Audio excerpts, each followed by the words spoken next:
O soluço de 1 bilhão de almas. Disse que Martinho Lutero tinha um amigo íntimo, cujo nome era Micônio. Ao ver Lutero sentado dias a fio trabalhando no serviço do mestre, Micônio ficou penalizado e disse-lhe: "Posso ajudar mais onde estou. Permanecerei aqui, orando, enquanto tu perseveras incansavelmente na luta." Micônio orou dias seguidos por Martinho. Mas enquanto perseverava em oração, começou a sentir o peso da própria culpa. Certa noite, sonhou com o Salvador, que lhe mostrou as mãos e os pés. Mostrou-lhe também a fonte na qual o purificara de todo o pecado. "Segue-me", disse-lhe o Senhor, levando-o para um alto monte de onde apontou para o nascente. Micônio viu uma planície que se estendia até o longínquo horizonte. Essa vasta planície estava coberta de ovelhas, de muitos milhares de ovelhas brancas. Havia somente um homem, Martinho Lutero, que se esforçava para apacentar a todas. Então, o Salvador disse a Micônio que olhasse para o poente. Ele olhou e viu vastos campos de trigo brancos para a ceifa. O único ceifeiro que lhe dava para cegá-los estava quase exausto. Contudo, persistia na sua tarefa. Nessa altura, Micônio reconheceu o solitário ceifeiro, seu bom amigo, Martinho Lutero. Ao despertar do sono, tomou esta resolução: "Não posso ficar aqui orando enquanto Martinho se afadiga na obra do Senhor. As ovelhas devem ser pastoreadas, os campos têm de ser ceifados. Eis-me aqui, Senhor. Envia-me a mim." Foi assim que Micônio saiu para compartilhar o labor de seu fiel amigo. Jesus nos chama para trabalhar e orar. É de joelhos que a Igreja de Cristo avança. Foi Lionel Fletcher quem escreveu: "Todos os grandes ganhadores de almas, através dos séculos, foram homens e mulheres incansáveis na oração. Conheço como homens de oração quase todos os pregadores de êxito da geração atual, tanto como os da geração próxima passada, e sei que, igualmente, foram homens que oravam intensamente. Certo evangelista tocou-me profundamente a alma quando eu ainda era jovem repórter de um diário. Esse evangelista estava hospedado em casa de um pastor presbiteriano. Bati à porta e pedi para falar-lhe. O pastor, com voz trêmula e com um rosto iluminado por estranha luz, respondeu: "Nunca se hospedou um homem como ele em nossa casa. Não sei quando ele dorme. Se entro no seu quarto durante a noite para saber se precisa de alguma coisa, encontro-o orando. Vi-o entrar no templo cedo de manhã e não voltou para as refeições. Fui à igreja. Entrei furtivamente para não perturbá-lo. Achei-o sem paletó e sem colarinho. Estava caído de bruços diante do púlpito. Ouvi a sua voz como que agonizante e comovente, instando com Deus em favor daquela cidade de garimpeiros, para que dirigisse almas ao Salvador. Tinha orado toda a noite. Tinha orado e jejuado o dia inteiro.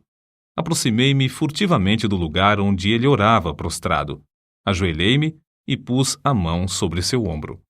O suor caía-lhe pelo corpo. Ele nunca me tinha visto, mas fitou-me por um momento e então rogou: "Ore comigo, irmão. Não posso viver se esta cidade não se chegar a Deus." Pregara ali 20 dias sem haver conversões. Ajoelhei-me ao seu lado e oramos juntos.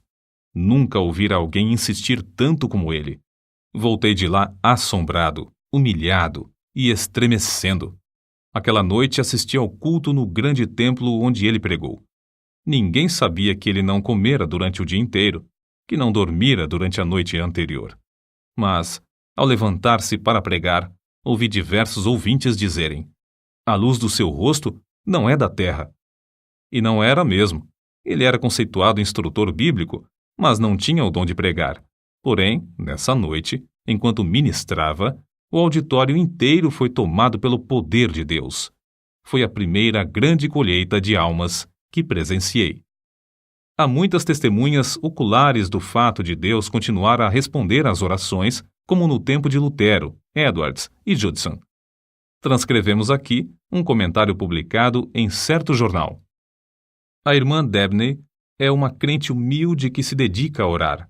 Seu marido, pastor de uma grande igreja, foi chamado para abrir a obra em um subúrbio habitado por pobres.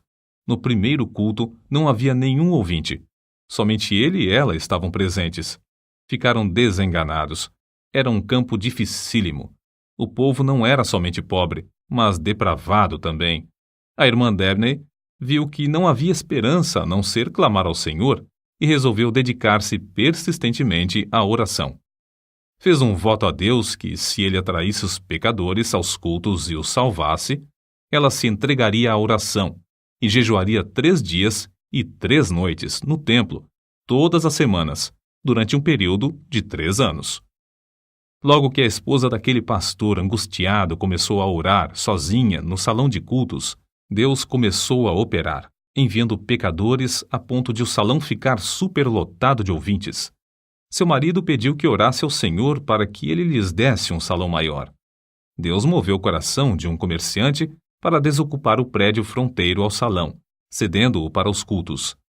Continuou a orar e a jejuar 3 vezes por semana, e aconteceu que o salão maior também não comportava os auditórios. Seu marido rogou-lhe novamente que orasse e pedisse um edifício onde todos quantos desejassem assistir aos cultos pudessem entrar. Ela orou e Deus lhes deu um grande templo, situado na rua principal desse subúrbio. No novo templo, também a assistência aumentou a ponto de muitos dos ouvintes serem obrigados a acompanhar as pregações de pé, na rua. Muitos foram libertos do pecado e batizados. Quando os crentes sentem dores em oração, é que renascem almas. Os que semeiam em lágrimas cegarão com alegria. Salmos, capítulo 126, versículo 5. O soluço de 1 bilhão de almas na terra me soa aos ouvidos e comove o coração. Esforço-me, pelo auxílio de Deus, para avaliar, ao menos em parte, as densas trevas, a extrema miséria e o indescritível desespero dessa multidão de almas sem Cristo. Medita, irmão, sobre o amor do Mestre, amor profundo como o mar. Contempla o horripilante espetáculo de desespero dos povos perdidos, até não poderes censurar, até não poderes descansar, até não poderes dormir.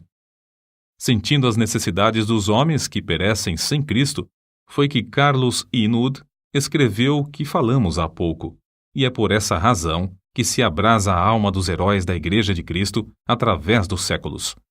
Na campanha de Piemonte, Napoleão dirigiu-se aos seus soldados com as seguintes palavras: ganhastes sangrentas batalhas sem canhões, atravessastes caudalosos rios sem pontes, marchastes incríveis distâncias descalços, acampastes inúmeras vezes sem coisa alguma para comer.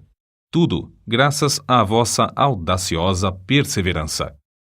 Mas, guerreiros, é como se não tivéssemos feito coisa alguma, pois resta ainda muito para alcançarmos. Guerreiros da causa santa, nós podemos dizer o mesmo. É como se não tivéssemos feito coisa alguma. A audaciosa perseverança é-nos ainda indispensável. Há mais almas para salvar atualmente do que no tempo de Miller, de Livingstone, de Patton, de Spurgeon e de Moody. Ai de mim se não anunciar o Evangelho. 1 Coríntios, capítulo 9, versículo 16. Não podemos tapar os ouvidos espirituais para não ouvir o choro e os suspiros dos atuais 6 bilhões de almas na Terra, que não conhecem o caminho para o lar celestial.